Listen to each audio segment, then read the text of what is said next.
അത്താഴം കഴിച്ചവരൊക്കെ ഒന്ന് കൈവക്കുക. എന്താ നിങ്ങളൊന്നും കഴിച്ചില്ലേ? അത്താഴം കഴിച്ചവരൊക്കെ ഒന്ന് കൈവക്കടോ.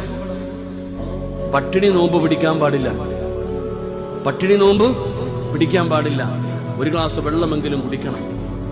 പട്ടിണി നോമ്പ് തടി ഉറക്കാനാന്ന് പറഞ്ഞിട്ട് പട്ടിണിയുടെ കിടങ്ങാണ്ട് അള്ളാഹുവിന്റെ റസൂൽ സല്ലല്ലാഹു അലൈഹി വസല്ലമ തങ്ങൾ പറഞ്ഞു, ആ സമയത്ത് അത്താഴം കഴിക്കുന്നവന് ബറക്കത്തുണ്ടെന്ന് ആദരവായ പ്രവാചകൻ നബി മുഹമ്മദ് മുസ്തഫ.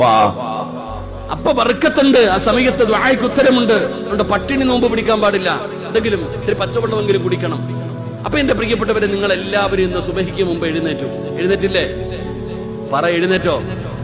എന്നാ ഇന്ന് തഹജ്ജുദ് നിസ്കരിച്ചവര് മാത്രം ഒന്ന് കൈവക്കിക്കേ. ഉണ്ടോ? പല കൈയും പൊങ്ങിയില്ല.